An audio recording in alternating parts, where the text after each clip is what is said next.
Doggerback, a spectacular piece of brutalist architecture. Looks like it was accidentally a whole load of seaborne containers that just were dropped here.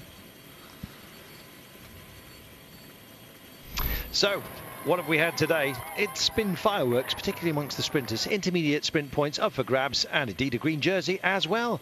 And so, sailing through came Andre Greipel, tight in on the hoardings, and said, thank you very much. Peter Sagan says, what do you mean, thank you very much? You're going to have to fight hard now if you want this green jersey at the end of the day. Mark Cavendish as well, just still underneath the 200 marker. A competition led now by Greipel by just 1 point, but there are more points up for grabs at the end of the day. King of the Mountains points have been apportioned as well.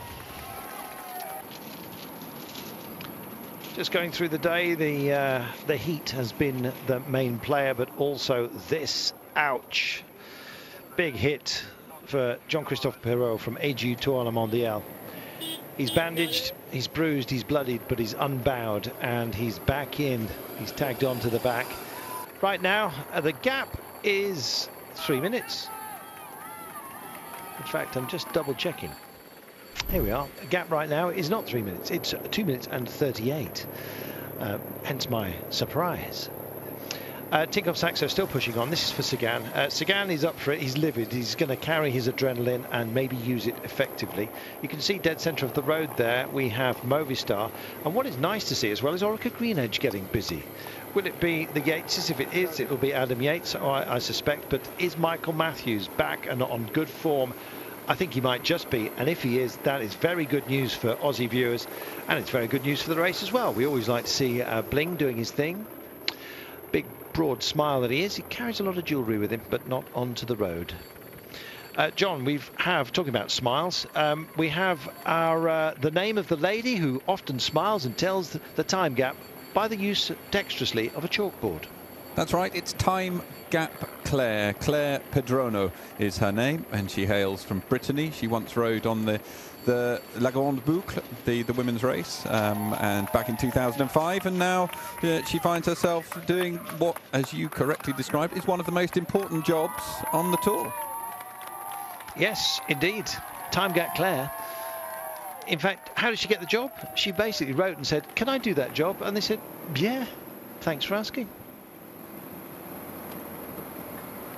I'm joined by Stephen de Jong from the Tinkoff Saxo team. Stephen, how difficult was the decision to chase this breakaway with both Sagan and Contador on the team? Well, I think before the start we knew it was a good stage for Peter, so the decision was not that hard. A lot of focus now on the green jersey with Peter as well.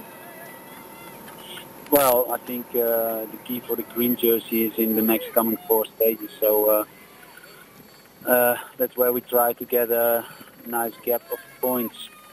And it's always good for Alberto staying at the front after the dramatic moments we just saw recently. Yeah, for sure. It's also important to stay in front in these stages and yeah, don't get caught in a crash.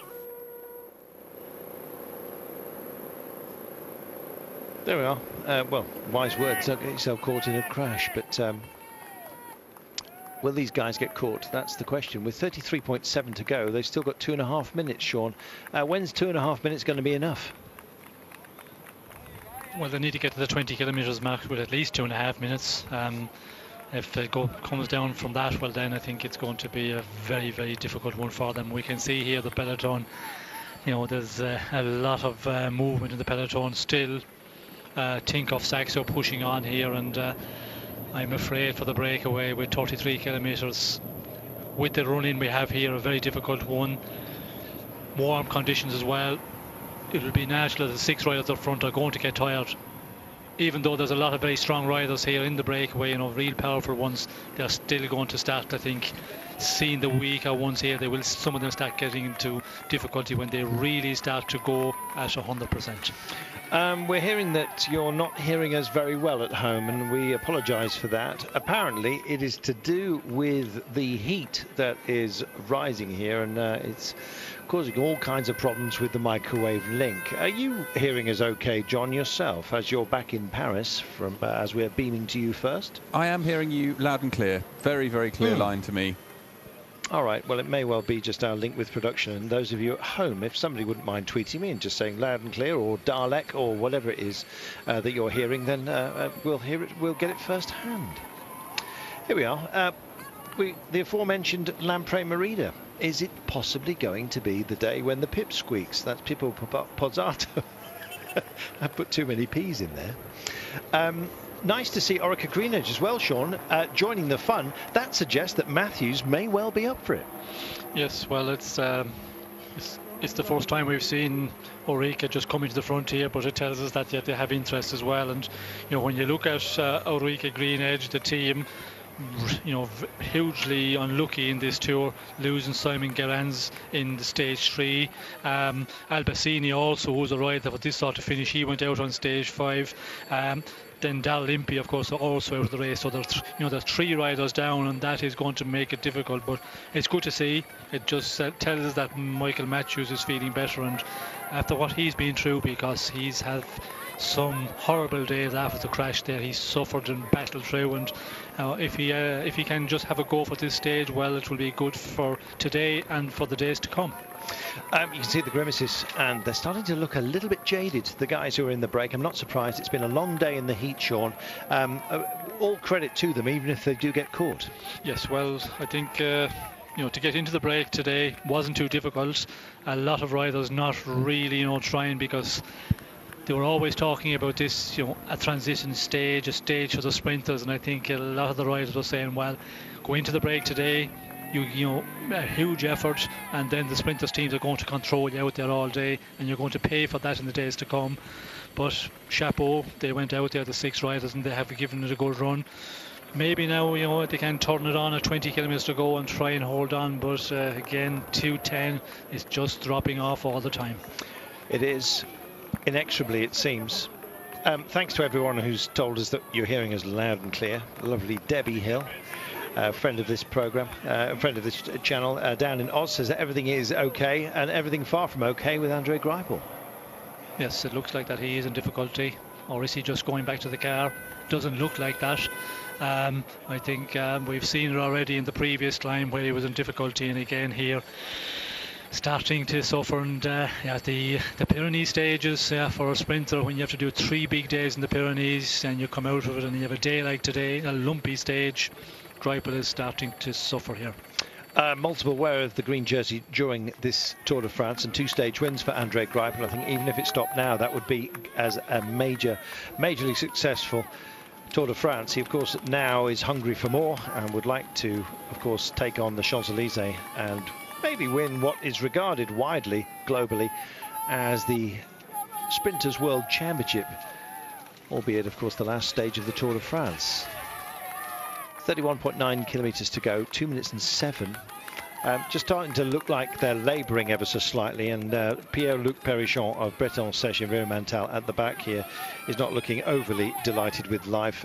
Nathan Haas out of the saddle, bouncing for Cannondale Garmin. There's the local man from Francis Desjeux, just behind Thomas de Gent in the red, who's been quite busy taking intermediate sprints and the biggest climb of the day.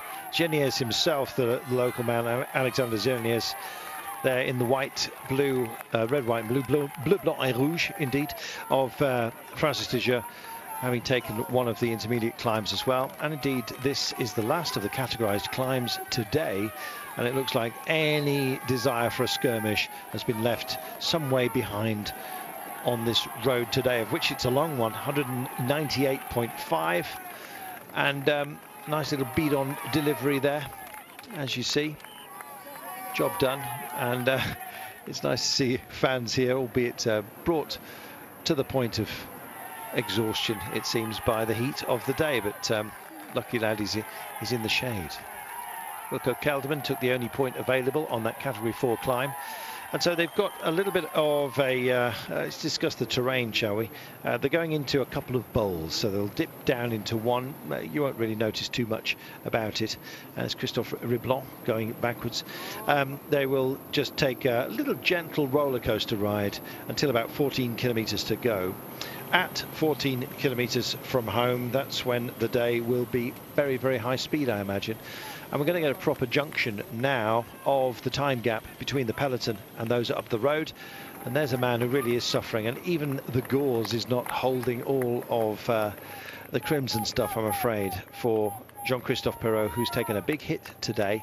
He's been back to the medical car 3 times now, and dressings have been changed, and he's fighting to stay in touch with this race, Sean. He's a vital component within AG2R Le Mondial, even as a hurt rider.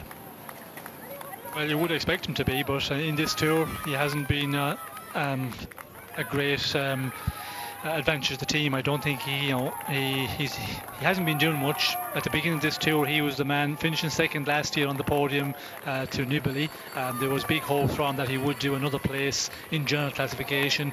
I was always concerned to repeat a podium place would be difficult, but I did think, a top 10, but he is a long ways off that form, as there's many other riders, and he's just back in the bunch, and that is something he needed to do, because he was, a minute and 40 or something down there after his crash, to get back in the peloton here and stay in for as long as possible, and possibly in the end he will go out with some riders that will be dropping off, but he saved the day. Get through and see what the results show up, what the exams show up if his wounds, but another day through, and that's what the riders are doing who are really suffering, just tick off the days as they go.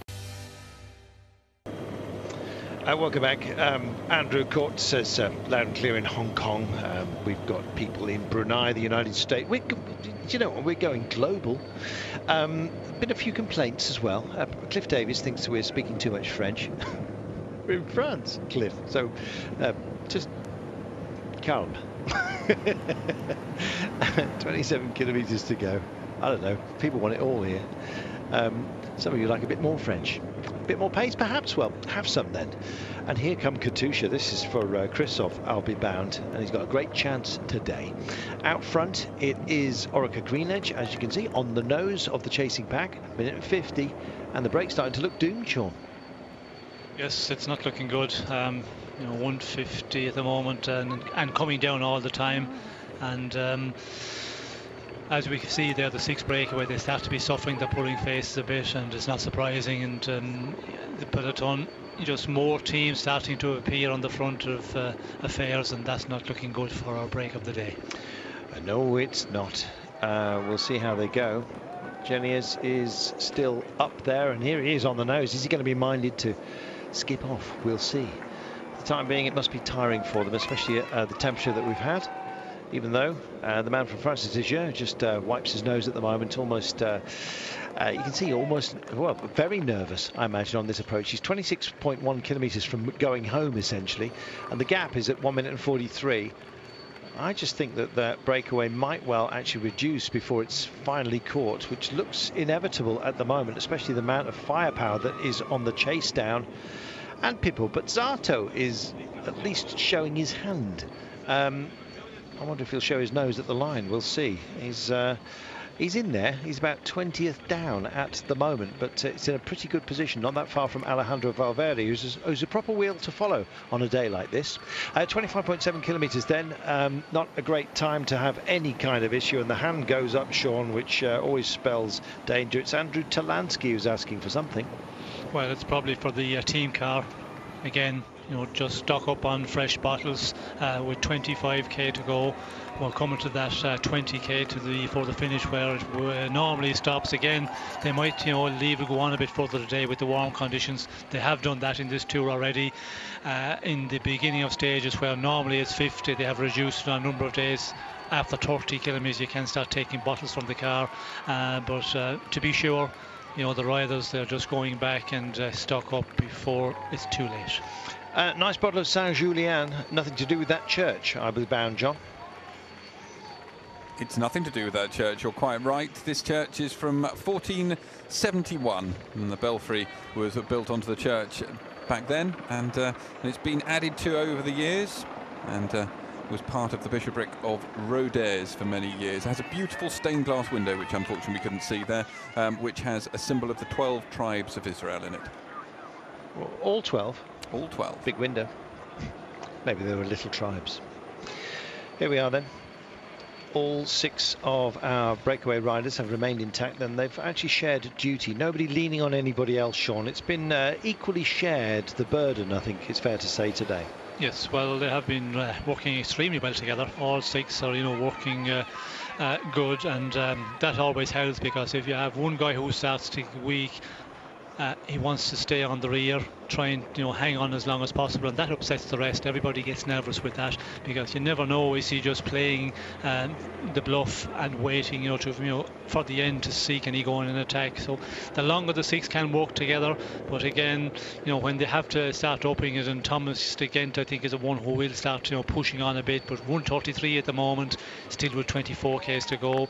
It's just going one way at the moment. That's down the way with the time advantage.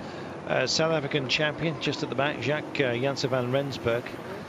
They do have an option, MTN Quebec, and we had the lovely Douglas Ryder, team principal of MTN, in the commentary position earlier on. Getting ready to celebrate Mandela Day tomorrow, so they'll certainly be up for it tomorrow. They were up for it yesterday, of course, with Louis Mainkeys. Finished top 5, which is a fantastic result for them. In fact, Serge Powell's the previous day and finished 4th. So they're there or thereabouts. Will it be Eddie Boss today, Edvald Bosenhagen? Not quite sure. I don't think Eddie is overly fond of hot temperatures. I guess we'll see. Right now, here we go. This is the first hit out from the breakaway, thinking it is just getting too close, and it's a brave move, Sean. Well, I don't know if we call it brave. To go at this time, it's going to really, the chances for everybody here on the 6-man breakaway, it's not the time to do it when it's coming down like that. You just keep on working, and if you're feeling good, you just keep on contributing maybe a little bit extra at times, try and get closer to the finish and then have a go. But with this distance, to slip off on your own, it's not going to happen for Nathan Haas. There we are. The Aussie's decided that he doesn't want to share this with any other Aussie, and there's a great possibility, of course, that Michael Matthews, Bling himself, is behind, and maybe that's extra added incentive. Who knows? The gap was coming down rather quickly, and he's just gone off here. Can he possibly hold on to this pace? It will be a long-range piece of glory if he manages to do it. Did take the Tour of Britain 3 years ago, we remind you, and can he just add to his impressive palmares again today? We'll see. 23.1 kilometers to go. It's a massively tall order, especially with a charging pack. And these guys, no response just yet. In fact, as we say it, suddenly we get one, and it's Cyril Gauthier that's decided to give chase. That'd be a handy pairing if they went for it, Sean, but you feel that their energy levels would be extraordinarily depleted after such a long day in this kind of heat, and still with just over 22 kilometers to go. Well, they will be, and when you have a 6-man group and they're still working well together, 1:30 of an advantage, you just continue on riding with everybody else. That would be, if I was the rider, if I was the team director, that would be my orders. I'd say just contribute with the rest, continue on working, and we will see, because in this final there's another bit of a hill to come, and of course the finish as well. If you're feeling good, you have a great chance in this finish. You don't have to be maybe the fastest, it's the strongest, the fittest will survive, but if you attack the 6-man group, well then to stay ahead of a big chasing peloton, it's always going to be more difficult. Well, the winking wheat field bidding us farewell right now, and these guys, well, they're burying themselves. Look at Sagan. A few moments ago, he tore off a gel wrapper or whatever it was he was feeding himself, and he did it in such an aggressive fashion. It was just like he wanted those calories to bang in, and the attempt to bridge from the breakaway by Gauthier was very quickly nullified because of the pace that was picked up by the fellow breakaway riders. But it looks like the cadence that Nathan Haas is putting into the road right now, well, it's certainly impressive, but is it wise? Very impressive, and he is going at a real fast rate, because we can see the other 5 are chasing at a very strong rate as well. And we could see there that Gauthier, when Nathan Haas went in the attack, he just gave the signal that just continue on riding, guys, we keep on working as we have been all along, and just peg him back. And now we can see that the advantages, he has a nice advantage, but to keep it going on your own, that is always going to be the difficult one against 5 riders at the end of such stage, a very energy sapping stage. It's interesting, Gautier just saying, come on, get on my back wheel. I feel like I've got a little bit of power here, and it's he that wants to maintain the chase, doesn't want to do it on his own, and they're starting to work together, and Gautier is the man that is cracking the whip hand here. He's essentially the road captain of this little tiny team time trialling team, albeit of different teams, and any alliance they form will be ripped up later on. We're under the 20 kilometres to go marker, and a minute and 44. Haas has found some great pace, and he's extended the gap on the peloton, but what about the gap to these guys? There he is up the road. They're working well, Sean, and in fact they're bridging over, and what it's meant is that we've suddenly had an injection of pace and a revitalised breakaway. Yes, and we can see here that Nathan Haas is extremely strong for the moment. Can he keep that going for the next 19 kilometres and hold off the 5 chasers and hold off the main peloton as well? It's looking a little bit better for the peloton. 144 as we go inside the 20 kilometres to go. That is that's a good advantage. And if you work out the calculation, which we do, a minute per 10 kilometres, it's within that. Although this final is probably a one where you need a bit more, but we'll have to wait and see. Now the next 2-3 kilometres are going to be important for the 5 chasers. Will they be able to pull him back, or will he hold them off on his own? Well, they can't shirk their responsibility, and it looks like he's knocked it back just a little bit. I think his own team, you could see him looking across the cut of the road, Sean. It does curve around the road. It does swerve around the bottom of this little basin that we're in at the moment, and so he had a good look back over his shoulder. He saw the pursuers, and I think he possibly knows the game is up, but it's been effective because now he can rest up and maybe go again. He's injected pace into this group. Maybe they've got a bit more belief as well. 1 minute and 46. The gap has just extended a little bit again back to the yellow jersey. Well, I don't think he's going to be too popular with the other 5. Nope. Attacking like this so far out, when the advantage that they have is going to be a difficult one to hold off. If you have 8 or 9 minutes here, well then it's open for all. You can go on the attack, but the understanding between the 6 riders, they would be talking together. Okay, we'll keep on working together, and we'll see what the advantage is with inside the 10 kilometers to go.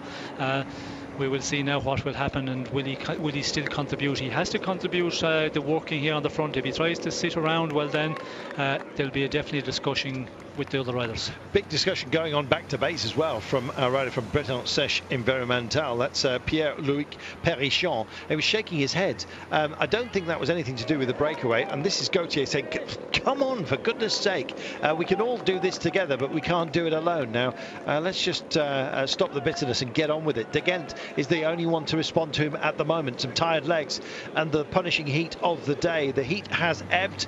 Has the demeanour of these guys suddenly, in a little electric shock, rode through this breakaway at the behest of Nathan Haas, this 26-year-old Australian. He sped off, and in fact it put a bit of punch back in them, and right now they hold 1 minute and 42 over the peloton. If they can hold on to this 1 minute and 42, by the time we get under the 10k marker, it's that finely balanced at the moment. They've found some more pace, Sean. Maybe they believe, and maybe these guys are just getting a little bit disheartened. It's Tinkoff Saxo that are being requested or required to do so much work, and Daniel Tekla-Hamanot has come up for MTN Quebecer, former wearer of the polka dot jersey, that today is being nursed on behalf of Chris Froome by Joaquim Rodriguez, by the way, who was second in that competition.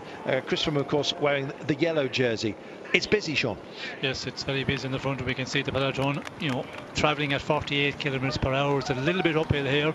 That tells that there's a fast pace. 44 here for the breakaway. Depending on where they are on the road as well, you cannot really take too much from that. But the 6, we can see it's coming down once again, 131. And I think there's some of the riders thinking here, just keep a little bit in reserve here, and it's just a tense moment here between the 6 at the moment. Sign language, Gautier, just putting a finger towards his temple. I think it was a visual expletive. Are you nuts? I think is what he was actually saying. And of course, the target for his ire was Nathan Haas. Nathan Haas wearing number 163, nearest to us. In fact, he's at the back of this group, a group that he put a bit of pace back into. At least he did that for us sitting here at home. The rest of the breakaway group didn't like it. 16.7 kilometres to go. Minute and a half. When's that going to be enough, Sean?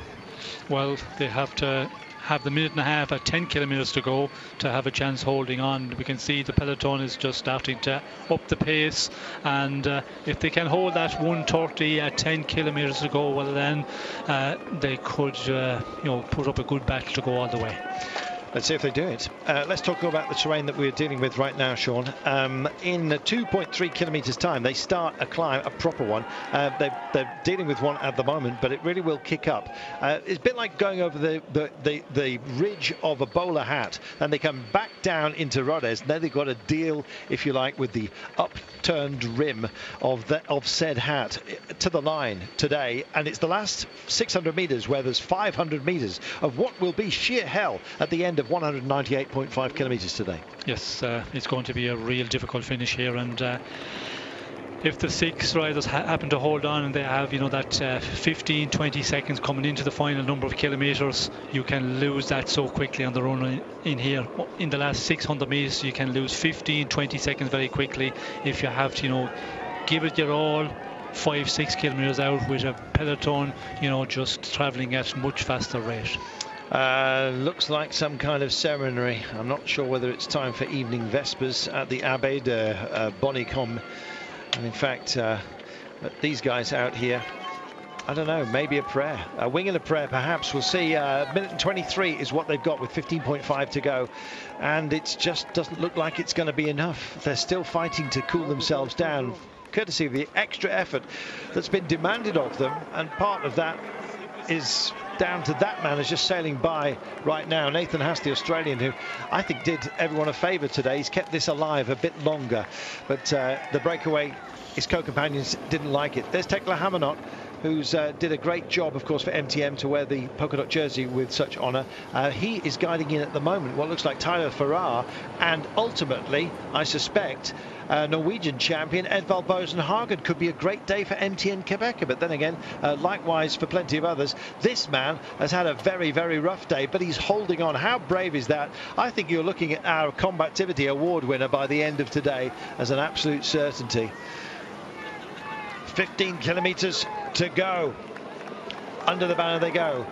Well, the green jersey points up for grabs as well, and how crucial is that going to be? First 15 finishes across the line will get points today. It's not an enhanced sprinters points day. There are 2 more of those, so 30 up for grabs. 15 riders score points. There are the top 5: 30, 25, 22, 19, 17. Will it be the breakaway that hoover up all those? Will Sagan come through it? Don't think Greipel's going to be there. Sagan trails Greipel by a solitary point because Greipel nicked the minor points in the initial intermediate sprint. Sagan didn't like it, told him so, and in fact told his team to get up here because he quite fancies it today. Trouble is, so do plenty of others. Christoph of Team Katusha is in the mix, as you saw, just sailing by Tinkoff Saxo. It's busier, far busier at the front, and it's like cracking a whip hand over these guys. And one man who has really shown some scars today is Jean-Christophe Perrault for AG Tour Le Mondial. We wish him the best, and indeed hope that his medical injuries aren't as serious as I suspected they were on his elbow, but he's still racing on. What a Trojan he is. Likewise, performance from the 6 men who are in the breakaway are 1 minute and 9, and the pace does not look overly focused, but it is. And look at these guys, they're wrestling with it, and bye-bye it is for British Environmentals. Perichon just can't keep up. 6 become 5, Sean. It's a battle of attrition. Yes, and we can see it's Thomas de Gento is pushing on up front. As we mentioned, when he gets into a breakaway, he just can be so powerful in the end and go on, and he's the one who will split the group here. He is the one that's going to split the group, and I'm afraid that Geniez doesn't look like it's going to be a pleasant homecoming for him. He might relay back on in a moment. 14.1 kilometres to go, 1 minute and 8, and the attacks roll on, and it's that man again. Nathan Haas has decided he's going to go, and he's being joined here. Kelderman of Team Lotto Jumbo in the yellow goes with it as well, and there goes goes Gautier. I beg your pardon, it's Gautier that shoots off as well. He was the one that was exclaiming, if you like, to Haas, and in fact it's Haas that's been beaten up here. Yes, well, I think he's paying for his efforts a bit earlier because he did put in a big attack, and we can see Kelderman now with Gauthier following. Thomas de Gent, he will get back in. He will just keep on working at his pace. He's able to do that. He hasn't that extra explosive effort, but just powerfully can power along for a long time. And in a breakaway, we could see that he was the one in the earlier part of this little bit of an incline who caused the problems for the breakaway. Cyril Gauthier hoping to do it for Europcar, a team that will be without a principal sponsor at the end of the season unless they find one before then. There's the polka dot jersey on the back of Joaquim Rodriguez, who's been nursed home. I'm not surprised after his victory yesterday. He clearly left something on the mountain. I'm afraid it's not his kind of terrain today. It is about the punchers. Somebody's going to get beaten up. We'll find out who it is. Will Sagan be back in the green jersey? Certainly looks that way because Greipel, who leads the competition right now by one solitary point after the intermediate sprint, has been distanced. So the 6 become 3, and it's Kelderman here. It is Gauthier, and it is ominously Thomas de Gent, who has got a significant victory, Grand Tour victory, of course, up the Stelvio in 2012 in the Giro d'Italia. So inclines aren't a problem for Thomas de Gent. Cyril Gauthier and Wilco Kelderman out of that trio, if they were to come to the line, it was between those 3, who would be your choice, Sean? Well, Kelderman looks very comfortable there. He seems to be the one who is riding there on the front with Gauthier on tow. Thomas again just claws his way back as he can do so well. I think Gauthier could be the better one and more puncher, but again Kelderman looks a little bit too strong for the other 3 for me. There we go, just picks it up, and in fact he's eyeing them, and I think they realise that actually he's the man that they don't want to nurse home. It's a difficult conundrum, Sean, how much effort to put in, especially if there's a rider that you fear here. Yes, well, I think you have to keep on contributing. If one tries to get carried along, well then they'll just start getting unorganised, and that will allow some of the other riders to get back in once again. We can see Gauthier, he is trying to just miss some turns on the front. Is it just thinking spare a little bit to finish, spare as much as I can? He is a good finisher for this sort of finish, but Kelderman looks impressive, but with 12.5 things can change. Drifts over. Kelderman, the 24-year-old, 4th on the Dauphiné last year. It was a great year for him. 7th in the Giro as well, we remind you, and he is here in the yellow and black. In the green is Cyril Gauthier, the 27-year-old Frenchman. He's putting all kinds of faces. I wonder if they have a special little seminar led by Tommy Vogler, his teammate from the bad clown lexicon of faces. Who knows? Gauthier may well pull a few more before we get to the end today. Somebody's going to be smiling though. Might be Thomas de Gent. King of the Mountains in the Paris-Nice, the 28-year-old Belgian. He can play when the road is an incline. They've got one right now. They're going to come over the peak of this, then it's downhill into Rodez. It's quite a technical course, and I'm beginning to believe, Sean, it's a minute and 2. They've got minute and 3, just extending ever so slightly with 12.1 to go. It's a feisty trio, and I think that all of these 3 possibly have something left in the tank. Well, I think they're the strongest of the breakaway. Kelderman looks to be that little bit stronger. We can see Thomas again still riding, and the rest I think is going to be difficult for him. There is an advantage here as we see the peloton also coming into view, so I'm not sure if our time at the moment 1 minute is the full minute is coming down, but advantage for the 3 out in front. We have a number of kilometres downhill before we tackle the final run up to the finish here in Rodez. Well, I'm just wondering whether Kelderman and de Gent have done a oimidach, and they're just going to form this partnership, and I'm afraid get the better of Cyril Gauthier. He looks to be the one that's struggling at the moment, but you never know how much Kidoli is going on here. It's hard to read it, but 58 seconds it is. It's because we're on this incline, Sean, the camera foreshortens the long road section. Once they peak it, there's this little squirrely helter-skelter into town, isn't there? Yes, so very fast run into town, and that will help, of course, the breakaway, because they'll need every little bit of help possible. It is coming down, and I'm afraid, you know, with 11 kilometres to go, under the minute at the moment, that is going to be a difficult one, unless they can really pull well together out front. But we see Gauthier, he's starting to miss his turn on the front, and that's not going to help, because the other two, they're not going to commit it 100% with a rider on tow. Geniez just backing into the peloton right now. This is Jean-Christophe Perrault, who we saw take a really nasty tumble on not this kind of surface. It was a much more grippy surface, and it's ripped his elbow to pieces, I'm afraid. He's riding on. He will seek medical assistance proper at the end of the day. He had mobile assistance earlier, keeping it mobile and indeed animated this trio right now. Thomas again in the red, Gauthier in the green of Europcar, Wilco Kelderman in the yellow and black of Team Lotto Jumbo. 50 seconds now with 10.8 to go, and at least the more welcoming terrain is coming to them right now. And it's been a grind out there, and for those who've been like Perichon, have been out for much of the day, this will be not his greatest day, but I think if he doesn't feature high up on the results, he shakes his head, but I think he can take some succor from it, and indeed his team as well can actually be proud of him. It was a good effort by Perichon, who's clearly, I think, probably outclassed by everyone else out there. This is Alexander Geniez, the local man, and it's not going to be local joy for him, I'm afraid. Could it be a great day for any one of this trio? They've got the potential, they've got a chance, albeit a slim one right now. Will they be eaten up on the final climb of the day? That looks like it may well be on the menu, Sean.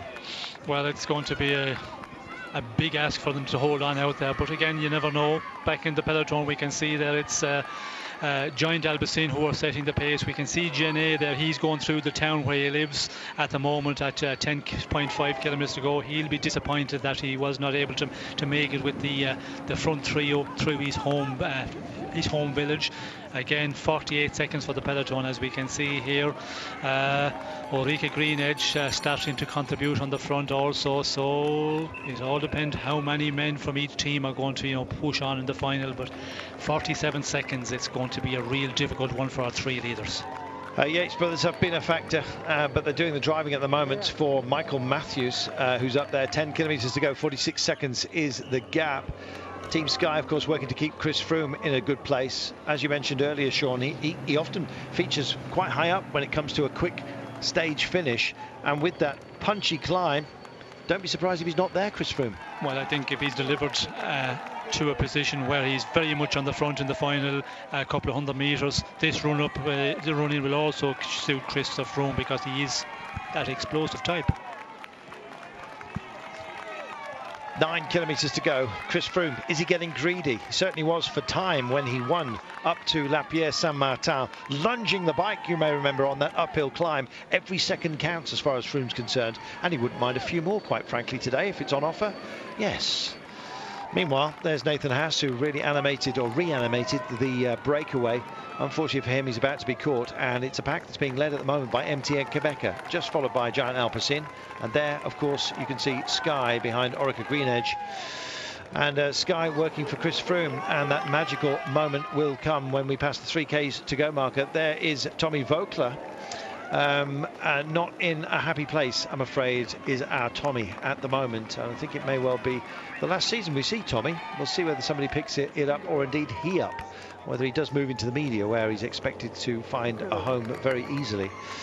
Good to see Vincenzo Nibali actually functioning very, very well. Had to work hard to get back on after a big split, and indeed a puncture for him. That's the pace we've had today. Matching it at the moment is the yellow jersey on the back of Chris Froome, and almost as an eternal, it seems. His team nestled around him. It's a great cushion and comfort to the man.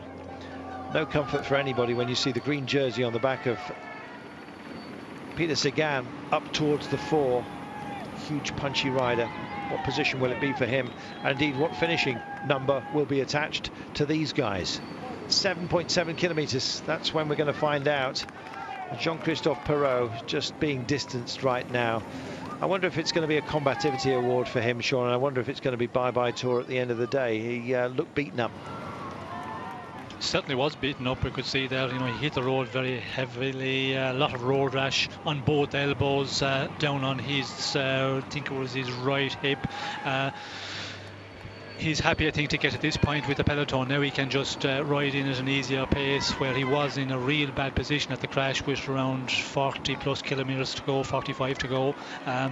He'll have to see what the damage is, but I don't think looking like there's anything broken, so that is always the first thing, the most important thing. I think he will continue, but we can see out in front here they're really pushing on. 6.8 to go, 33 seconds, and they're just on this flat section, and when they get to that 5 kilometres to go, it starts to go downhill, but the advantage I don't think is going to be enough for them to hold out there.